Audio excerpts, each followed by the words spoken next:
Thanks very much for being here today, and I hope you find the session worthwhile. I'm going to begin with a film, and the reason I'm going to begin with the film is because I think it does illustrate some of the points I want to make, and it illustrates, if we didn't know it, the power of sport to transform people's lives. And in trying to talk about the kind of days when I was at UK Athletics, that was about transformation, and I'm going to try and weave transformation into everything I say. But the essential story is the power of sport, how important it is, and linking into that, obviously, leisure and young people.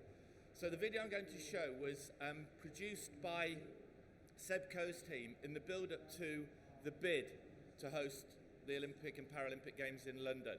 So the first time it was shown was in Singapore in July 2005, when Britain presented to the world, or to the IOC, their bid to host the Olympic Games. Traditionally, the films that are used, like Paris and Madrid and others, would be kind of, isn't Paris a great city, or isn't Madrid a great city? Or they would show images of great French or Spanish or British Olympians. And Seb's team decided to take a different approach, and they got into the heart of what the power of the Olympic and Paralympic Games to transform people's lives, particularly young people. For me, it's fascinating because, as I said, traditionally, the way to to present a bid for a major games is to say London's a great city, and we've got wonderful Olympians and Paralympians. But that team took a different approach. And I think what they did, and what Seb's team did, was really understand their customers. The customers were the IOC, who were going to vote. And he really managed to understand what might flick their switch to vote for London. And I think that has a relevance in governing bodies, and hopefully it has a relevance in all of our businesses. But just to reinforce how important sport is, and I'm speaking to the converted, but sport really does have the power to transform people's lives, sport and leisure and recreation. And we're dealing not just in the merits of physical activity, but it's about well-being and about happiness. And through sport, you can build stronger, happier, healthy communities, I believe.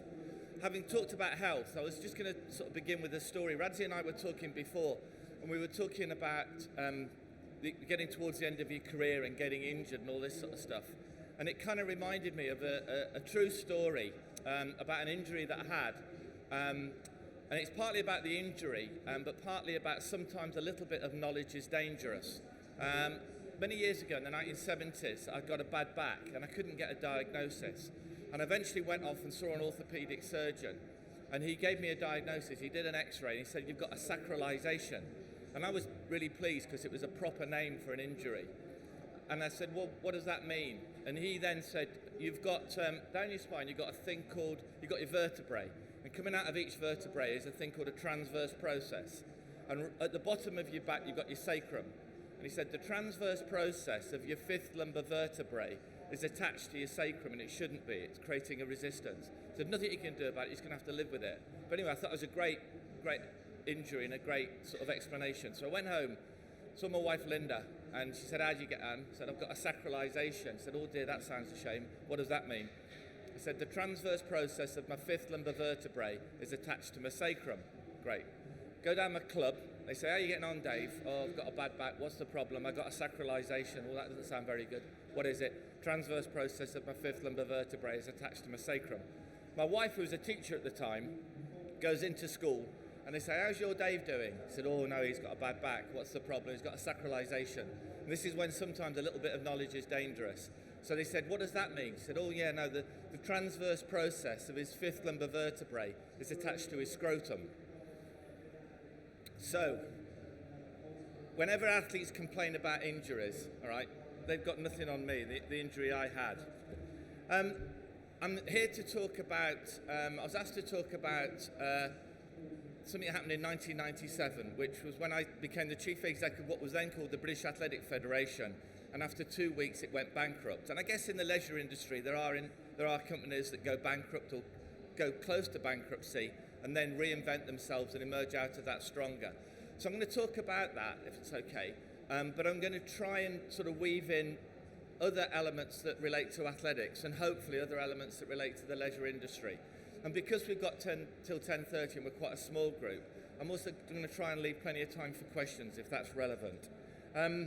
So it was 9.5 years ago, and in talking about it, it might give the impression that everything went well, and clearly everything didn't go well. So, I'll kind of gloss over the things that didn't go so well. But essentially, we went from bankruptcy to what was then the wealthiest athletics governing body in the world in terms of money. But there were things I would have done differently, but I don't have any regrets. And as I said, I'm going to try and draw a parallel with the leisure industry. I think one of the first things, and I think it's relevant, and it was relevant for athletics then as a national governing body. It's certainly relevant for athletes when they get towards the end of their career. And it's, I think, possibly relevant in the leisure industry, was that notion of denial. Before I began at the British Athletic Federation, clearly they were running out of money massively. Their expenditure far exceeded their income. But because of the democracy, the unwieldy democracy of the organisation, they were hugely in denial.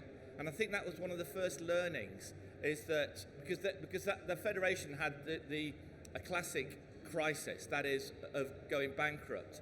But I guess the first message is, be it being an athlete or in business, is anticipate problems, don't be in denial. And it's really hard not to be in denial. I know there was a kind of story I had about, as an athlete, again, towards the end of my career, I kind of obviously ran badly. And I was at, I think, Coventry Station, and a guy said to me, "Are you Dave Moorcroft?" I said, "Yeah." He said, "Can you take constructive criticism?" I said, "Yeah." He said, "I think you're crap." So I said, "Thanks very much." And he went, "That's okay," and walked off. But I think what members of the public can often do is kind of in a very brutal way. The British motor industry, I'm from Coventry and grew up in Coventry in the heyday of the motor industry. But the motor industry got massively complacent and was in denial. And I guess that's been true in leisure as well over the years, is that your businesses presumably have to constantly reinvent themselves to be relevant to new audiences, to be relevant to the changing audiences.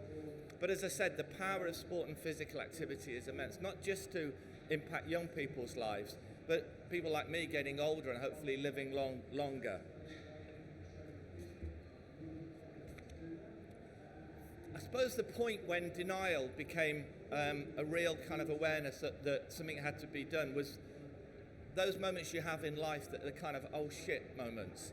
And for me, it was on the Sunday before I began at what was the British Athletic Federation. I ran a cross-country race in New Toxeter, and the honorary treasurer of what was then the British Athletic Federation was at the race. And I was a veteran at the time, just having a plod round. And he said to me, "You start, don't you, tomorrow?" I said, "Yep, looking forward to it on the Monday. New job." And so I said, "We've got a problem." "What's that?" "Haven't got any money." I said, "Literally, we have no money."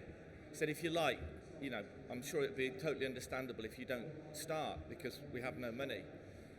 And that was one of those oh shit moments, because I'd kind of given up everything to do this job, and it was a job that I really cherished and wanted to do. But when you find out the day before you start, and you find out by accident, by the way, because he didn't know I was going to be at the race, but that was the way things did it in those days. There was very little accountability. He just kind of casually said to me, "We haven't got any money."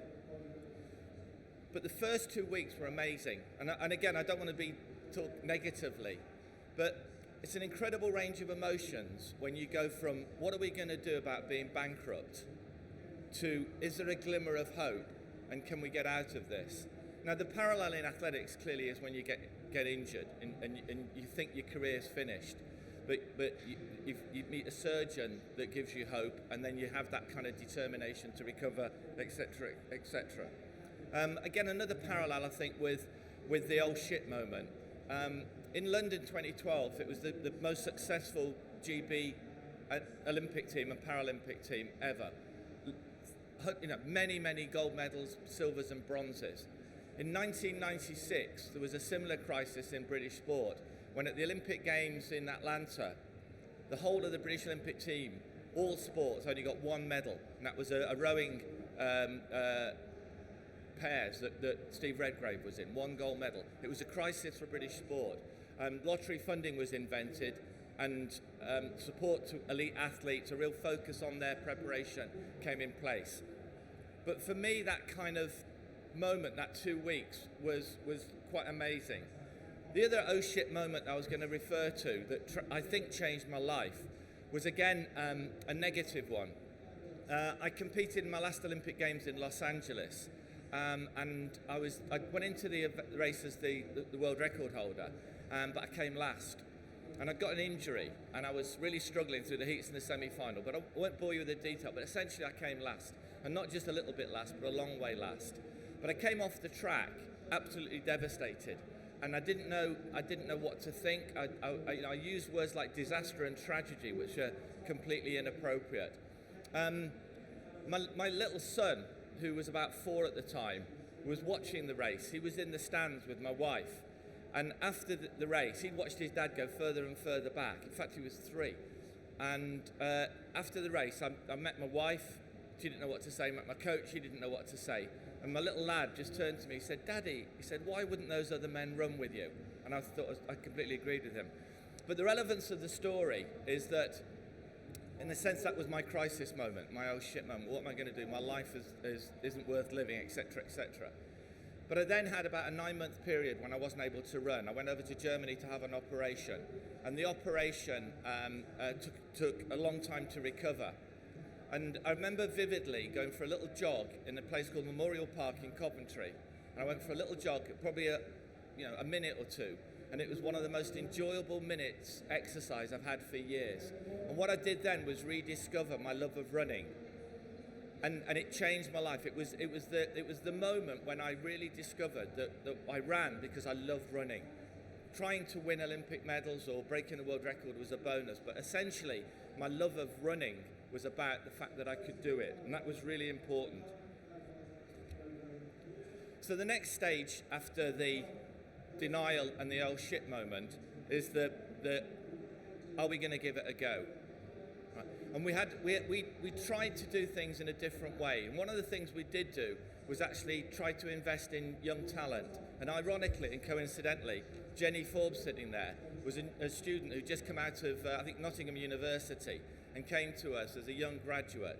And what we, in the trying to build for the future, a lot of it was trying to get rid of old prejudice and old ways of doing things. So investing in young talent within the Federation, or the UK Athletics, but also investing in young talent in terms of athletes was crucial. And trying to flick the switch of as many people as we possibly could. Kids to take part in sport, but also flicking the switch of those people who could support the national governing body. And the flick switch moment for me in my life, and that film is kind of relevant, was going back many, many years, and I don't think many people in the audience will remember it. But in 1964, there was the Olympic Games in Tokyo, and there was a lady called Ann Packer won the 800 meters, and I was kind of in love with Ann Packer. I was 12, and I didn't know much about running, but I knew that she was kind of really attractive. But she won the women's 800 meters. She came from miles behind. David Coleman, the commentator, went ballistic. And it was just an incredible moment for me. It was the moment that flicked my switch. It was the moment when I knew what I wanted to achieve. Sadly, I never did win the women's 800 metres, but you know what I mean. What we tried to do then was say, we're a boring governing body, and the emphasis of governing bodies often is on governance. But what we tried to say was a governing body can be something different. A governing body can reach out to new audiences.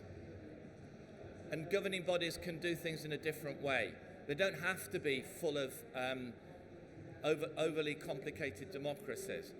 So we spent a year putting an interim body in place. And there was a guy called Chris Chataway, who was a hero of mine. Again, I won't bore you with the story, but he sadly passed away. But when Roger Bannister broke the world record for the mile, Chataway was the one who did the pacemaking through the all-important third lap.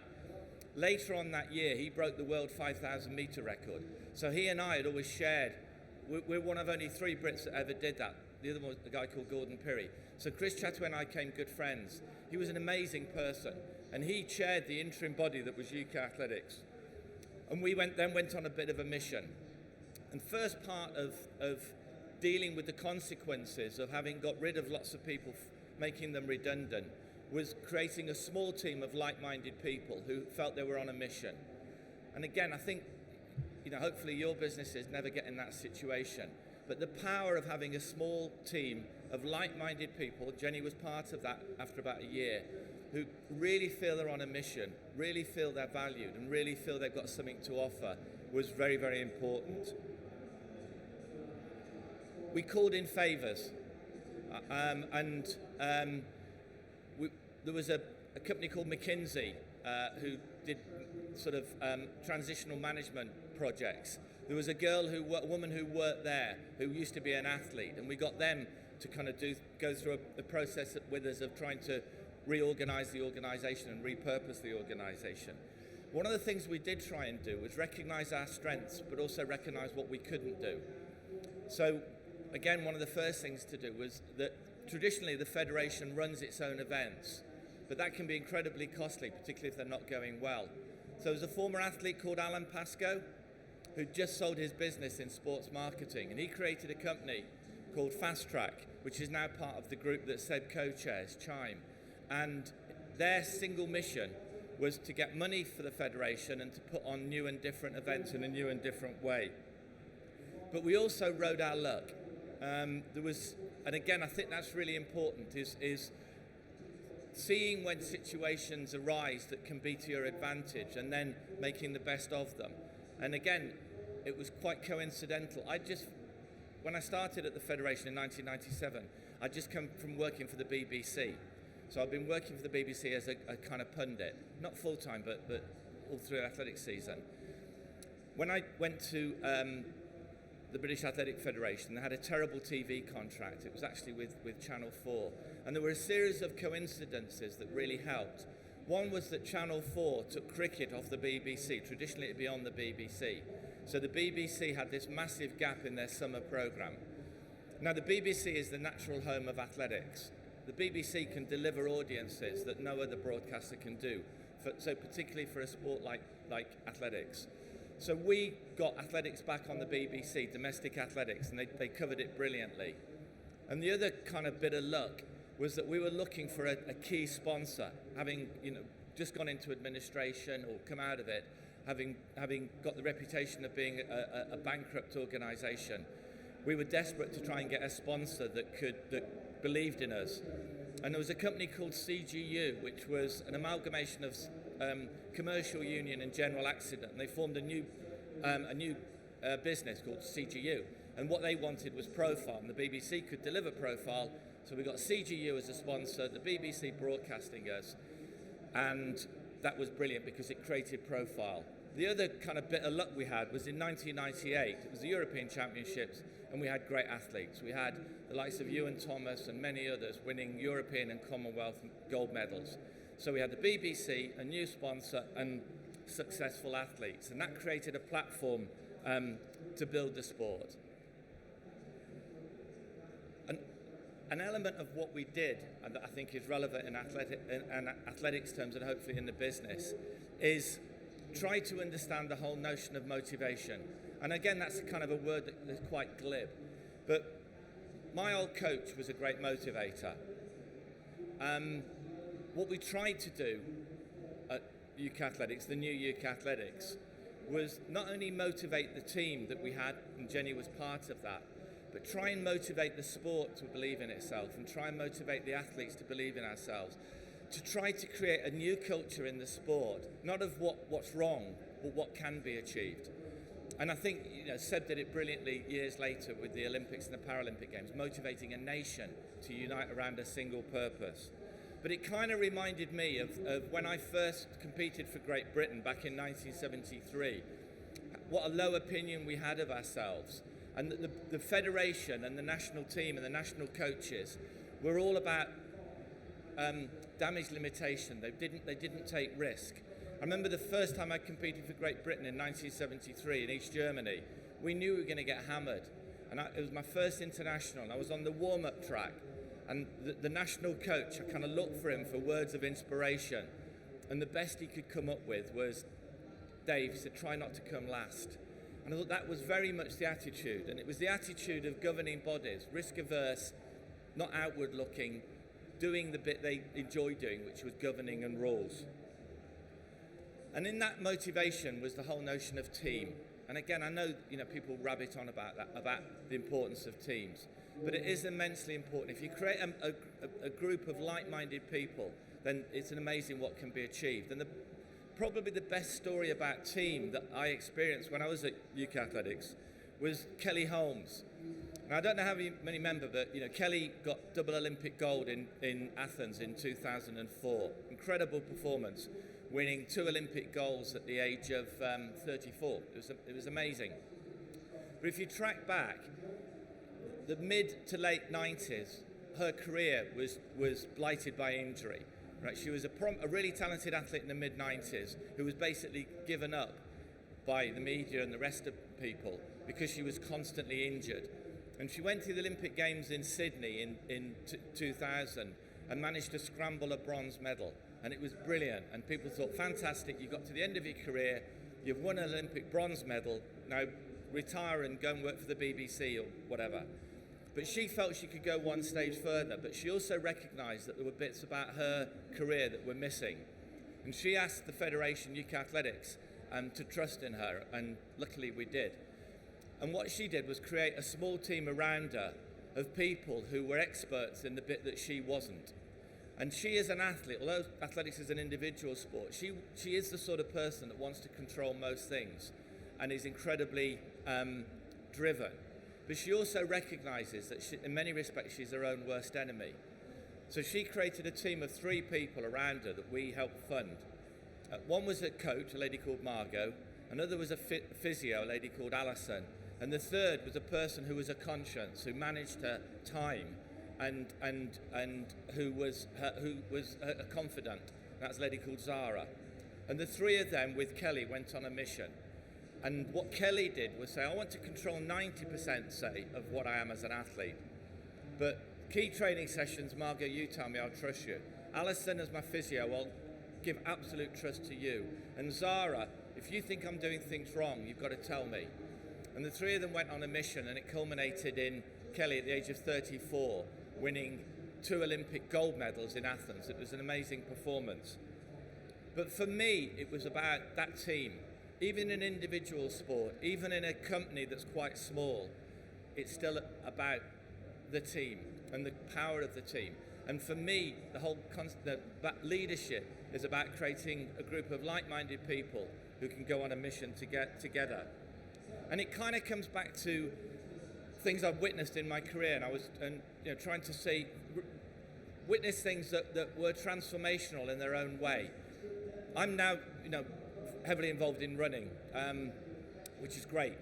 But there was a time when running was really unpopular. People did their level best not to run. But for me, there was a point in the 1980s, a 6-month period, when running changed forever. There'd been a gradual increase in the number of people who ran. But in late March, early April 1981, the first London Marathon took place. About 4 or 5 months later, in Newcastle, the first Great North Run took place. And in between that, Sebastian Coe and Steve Ovett in particular were going around the world breaking world records. And the BBC told the whole of that story. The BBC were telling the story about people dressed up as Thomas the Tank Engine running the London Marathon, the people doing it, the spirit of the marathon, the same with the Great North Run. But in between it, also showing excellence, and they told a really compelling story. And then Rotary clubs, local organisations translated that into communities by putting fun runs on and and it transformed running. It took it to a new audience.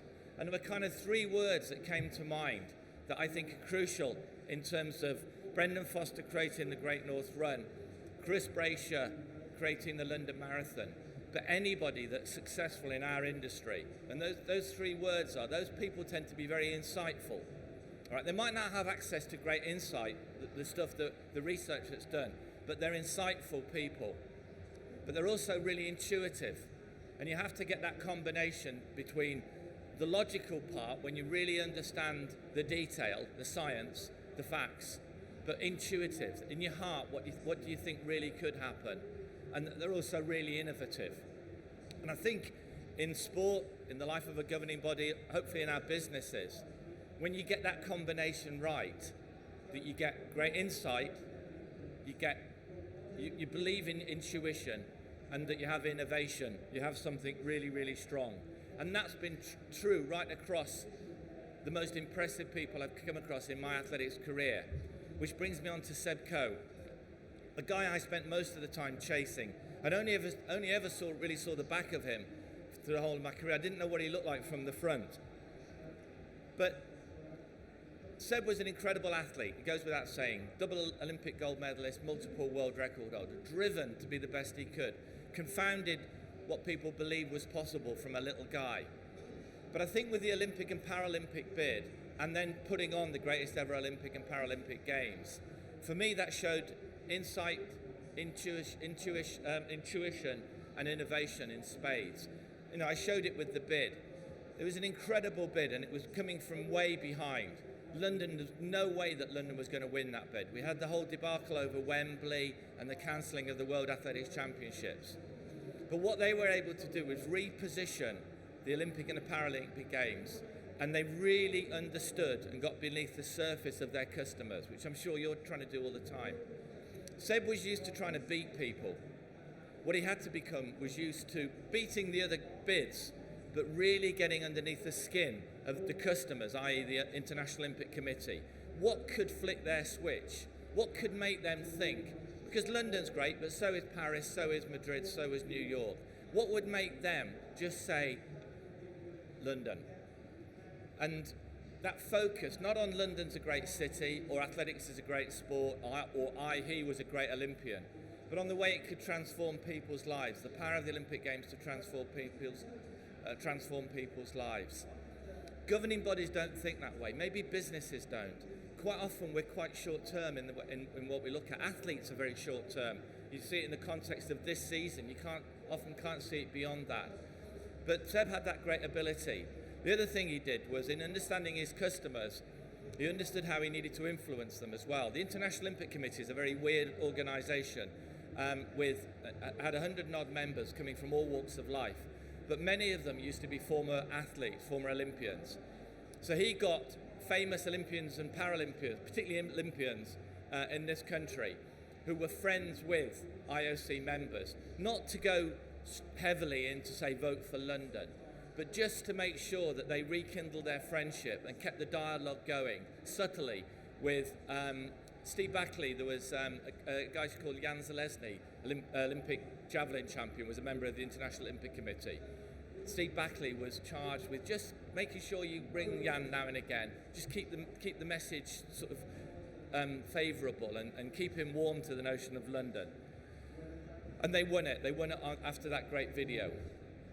What they then had to do was think, how on earth can we do an Olympic and Paralympic Games that will be potentially better than any other?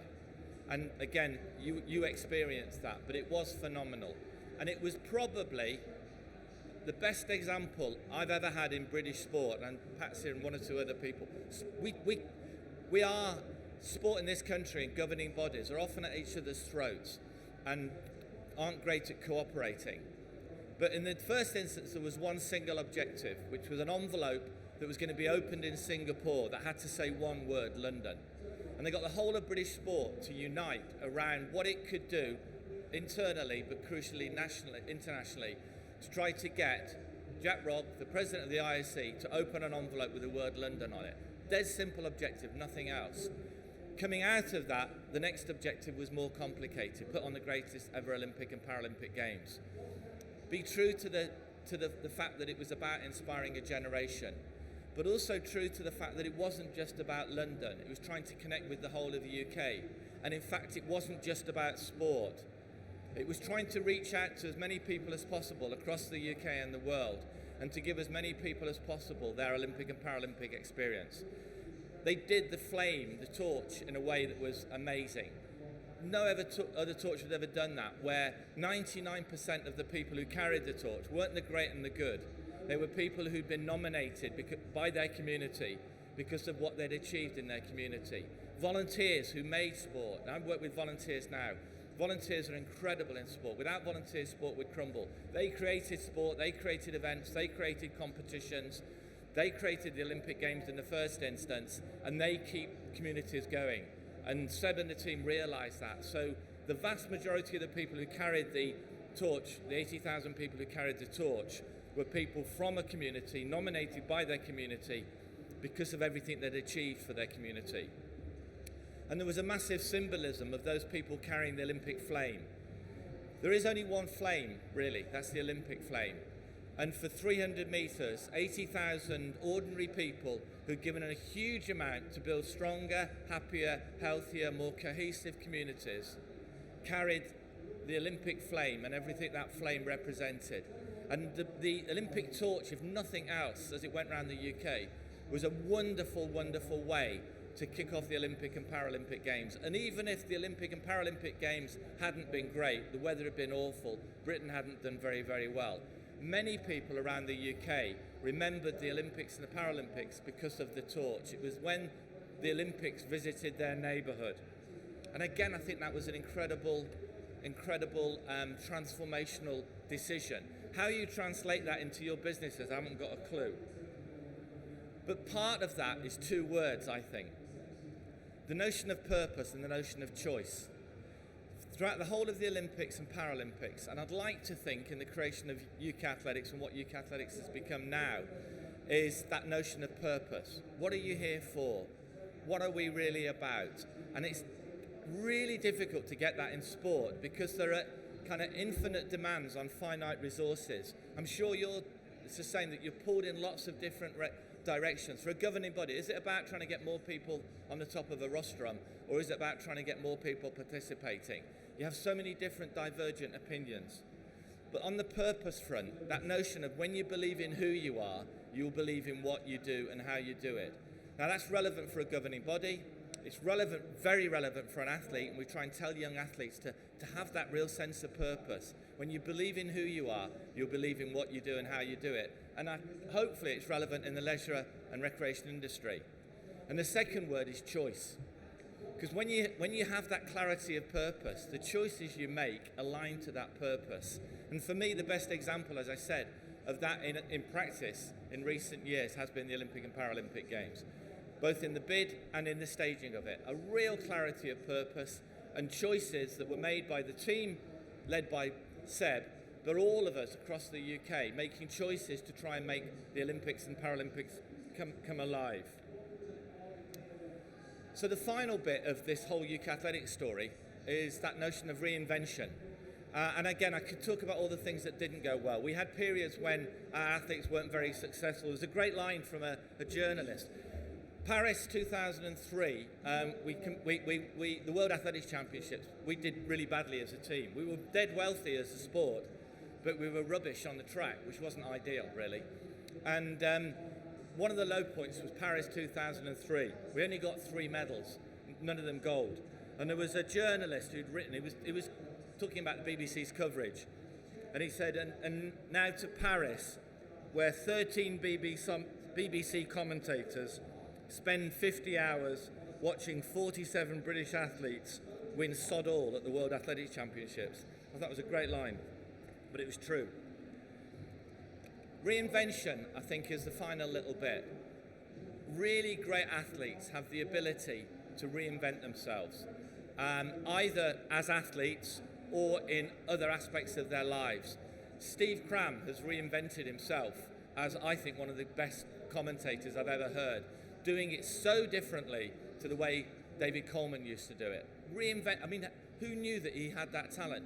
He got the job in broadcasting because he was a very good athlete. He proved his value to become a commentator because he was great at what he did. Seb Coe, none of us knew that he could lead a team in the way that he did. Brendan Foster was very good at running around the track, but we didn't know that he could create the Great North Run. That notion of reinvention, not being complacent, is crucial. I talked before about the motor industry from this area, got massively complacent. Really successful teams in sport constantly reinvent. I guess at the moment, maybe the All Blacks is a good example. They don't win everything, they don't win every World Cup, but they are the most successful international team in world sport by a long, long way. And they're that, not because they do the same thing they've been doing every year for the last 50 years. They're doing that because they constantly reinvent. They look at new and different ways. They're not reactive, they're proactive. And that whole notion of reinvention is crucial, which I think kind of brings me to the end, if that's okay. And I was going to finish with a story that just illustrates how cruel sport can be. And it involves that guy, Chris Chataway, that I was talking about, who is one of my heroes. He and I ran the Great North Run in Newcastle when I was at UK Athletics, and we were towards the end of my time there, and we were trying to raise money for an athletics-related charity. Bear in mind that Chris Chataway was in his 70s at this time, and I wasn't. Like most things in my life, I got an injury, right? So it's the usual stories. But I knew that I'd got to run because we were raising money. Ran the Great North Run, and after about 5 miles, the injury really kicked in. So I spent the rest of the race hobbling towards the end. Chris Chataway, who was in his mid-70s, beat me by 10 minutes, which is awful. But the worst thing was, about a mile or so from the end of the Great North Run, limping towards the finish, a banana went past me. Now, I've been overtaken by some of the greatest athletes in the world. I'm proud of that. But when a banana goes past you, it's kind of telling you something. And I can't even look at a banana now. I hate bananas with a passion. But the true bit of this, that's true. The next bit is true. Months later, I was invited to Ethiopia by a hero of mine, Haile Gebrselassie, to take part in the Great to be at the Great Ethiopian Run. And they're going to have a celebration of running. And because I was the last non-African to hold the world 5,000 metre record, and they're great scholars of distance, I had a fantastic weekend. And I was there with Haile Gebrselassie, Kenenisa Bekele, a bloke called Mirik Yifta the Shifter of the 80s. Having a great weekend, and I was lauded and all this sort of stuff. The night before the Great Ethiopian Run, Haile said to me, "You are running tomorrow, aren't you?" And I said, "I can't run. I'm useless," and blah blah. He said, "No, run. You'll enjoy it. It's great." And I did, and it was fantastic. 30,000 Ethiopians and me, all with the same T-shirt on, a yellow T-shirt. And it was an incredible sight, amazing event, high altitude, but I jogged around quite merrily. I was quite happy to be jogging around. Part of the reason that they do the Great Ethiopian Run is, is to raise awareness for HIV and AIDS in Africa. Excuse me. I'll be 1 second. This is the truth, which implies everything else wasn't. About a mile from the finish of the Great Ethiopian Run, mindful of the banana incident, I had a look over my shoulder. There's a condom catching me up. Right? Having been beaten by a banana and having the reputation of British distance running on my shoulders, there was no way that I was going to be beaten by a condom. And honest truth, and I wish it was on telly, the last 100 metres was me and the condom sprinting, and the good news is I just beat the condom. And I'm sure there's a message in that story somewhere, but the boring experience of the demise and resurrection of UK athletics was a really important part of my life, but some of the message in there about not being in denial. When you get a crisis, at least it gives you an opportunity to do things differently. But better than wait for the crisis to happen, have the bravery to predict before it happens. Then that notion of building a team of like-minded people, being innovative, being intuitive, being insightful, but being determined to make something brilliant. Understanding what differentiating your product or your national governing body. And then that notion of reinvention, of really trying to see things proactively, and obviously underpinning that is celebration. And it's just pure coincidence that Jenny is here today. But we couldn't have done what we did without the likes of Jenny. Jenny was a young student with no experience, a ton of potential. And that notion of investing in potential. Experience is great, but often you get experienced people who are locked into doing it the way they've always done it. When you get young people with masses of talent, they're not encumbered by prejudice, they just go for it. And I was lucky enough to work with some incredible people in my life who were infinitely better than me, but we worked really well as a team. So that's the end of my bit, Radzi, and I think we can try and leave 5 minutes or so, 10 minutes for questions, if that's okay. Well, thank you very much for an incredibly honest and insightful talk. Yeah, absolutely. To questions for you guys, but before then, I had a question of my own. Yeah. It was just, so with regards to, say, the World Championships in athletics, we had a relay team. Now, regardless of how the relay team have done, historically our relay team have possibly underperformed. What's your attitude for how, do you just have the fastest 4 people, or do you want them training together? I don't know if it's possible, but in that DVD, is that come out now? Because there's a sequence in there about relay. If it's possible to put it up, that would be great. That wasn't planned. I hope you can hear me okay, and obviously the noise out there. Relay is amazing, actually. I mean, the British senior men's team at the last 6, 7 World Global Championships have only got the baton round once. So we've got a real problem with the relay, and we had it when I was at UK Athletics. Luckily, I wasn't the relay coach. I wasn't a coach. And it's a real dilemma. The relay is one of the great team events. The ability to get the baton round, not by the 4 fastest people, but the people who can move that baton between each other and cooperate.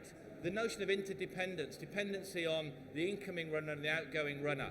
And really very often in Britain, they make the mistake of putting the 4 fastest runners. And quite often a person who's one of the fastest runners is the person who's already run the 100 or the 200 and is quite tired by the time they get to the end. Now the Jamaicans, generally speaking, get it right and have tired athletes. The Americans, as they did in Beijing, often get it wrong.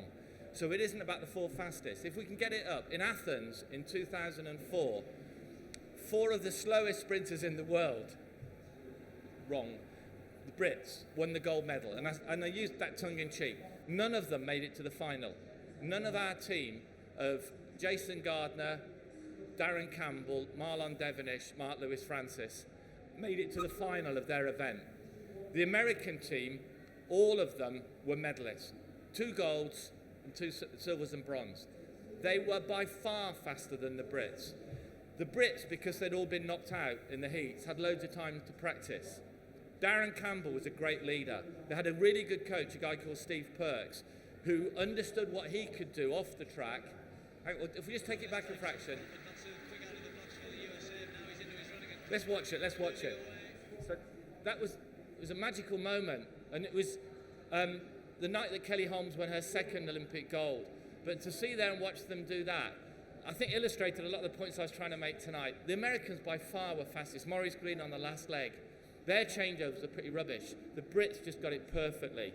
And it was a combination of bravery, because they went for the kind of maximum distance, huge cooperation, massive trust, and the difference between a coach who, rather than take control over every element, knew that he could do his bit, Steve Perks, in the warm-up area, in the training area, but handing responsibility to Darren Campbell for some of the key decisions that the athletes made in the last half an hour as they went into the core room and out onto the track.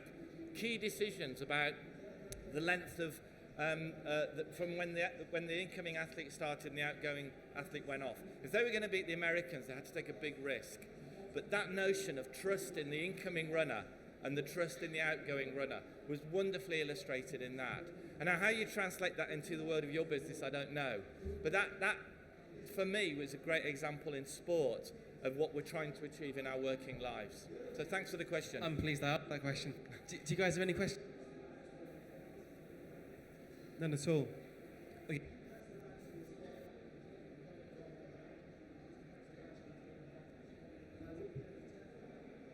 Just check. Hello. Got to stand in the right place. Okay, you talked about obviously inspiring the next generation with the kids, obviously really important with the Olympics and everything. I've just come back, this summer, competed in the Masters World Champs in Lyon, and I know if you're not with UK now, but I didn't know if there's more that could be done. When I was out there, it was a great event, and lots of people saying it'd be fantastic if it could be more mainstream. And I was out there and I watched a 50-year-old run 4 minutes for the 1500. I had the dubious pleasure of trying to keep up with Anthony Whiteman in the 1500 myself. I saw a 90-year-old running 200 metres, and that was one of the most inspiring things I've ever seen. I didn't know what you felt about. Okay, great. When I was at UK Athletics, we tried to do everything. So we were about elite and we were about grassroots. now it's split. That UK athletics is about elite, and England athletics is about grassroots. I mean, obviously, a lot of the emphasis is on getting young people involved in sport. I actually think, and there's probably a lot of vested interest in this, as we get older and hopefully we live longer, we should really be looking at that whole notion of promoting health, fitness, and ambition to people who are getting older. Why shouldn't you be ambitious when you're 40, 50, 60 in the same way as you are as a youngster? So my thing, I wish governments would take it seriously, and hopefully this sports strategy review will do it, is that we should be looking at every age group, every demographic and every community, trying to help get more people active.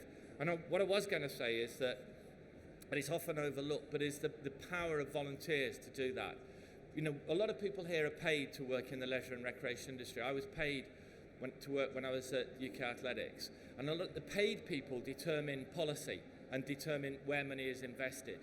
But actually it's volunteers that keep it going. And it's volunteers in Masters Athletics that pull the British team together, put on events, coach people in clubs. But it's also volunteers who are at the coalface of working with young people. And a thing I'd really love to see was a greater investment and a greater awareness of the power of volunteers, not just to transform a sport, but the influence that they have in communities. And you know, I'm involved in a project called Join In, and we're doing some work with the BBC called the Big Help Out. So if you have a look at that, it'd be great. But I really hope that governments do, and national governing bodies, understand that investment in sport isn't just for the few, and investment in sport should mirror what we're trying to achieve in society, which is keeping more people physically active longer. There was a great line, I hope I get it right, about, it was tongue-in-cheek, but it was on about getting older and keeping fit, and you should be very active. He said and it was something along the lines of, if you're active as you get older, it won't necessarily mean you'll live longer, but at least you'll die healthy, which I thought was a great line. So maybe that's one you can use to your customers.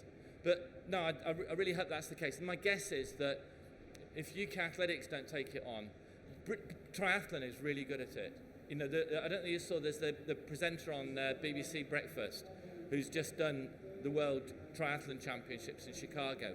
But the British Triathlon Federation have always embraced all age groups, and the elite and the other age groups sit alongside each other. They just had the World Championships. Athletics doesn't do that, and it should. I'm conscious of time, so Redsi, so. And also, it's going to take a while for the audience to get out of the audience. Time for one last question. If you don't, I just have one final question myself then. So it was obviously, you know Seb Coe yourself.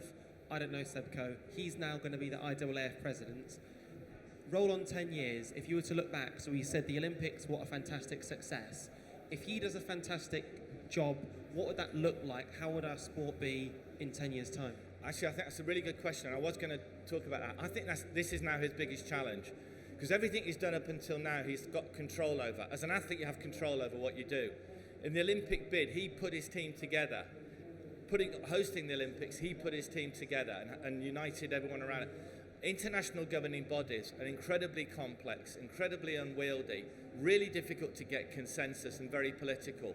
So I think he's got his biggest ever challenge now as the president of the IAAF. And as the president of the IAAF, you're not a figurehead. You really are involved in the decisions. So it's got to sort the doping problem out. If the public don't trust the sport, if the athletes don't trust each other, the sport will crumble. So he's got to sort that out. And I think the other big challenge is to tell a more compelling story about athletics between Olympics and Paralympic Games and World Championships. It's a bit fragmented. You know, you go off to a Grand Prix and you don't know how it fits in.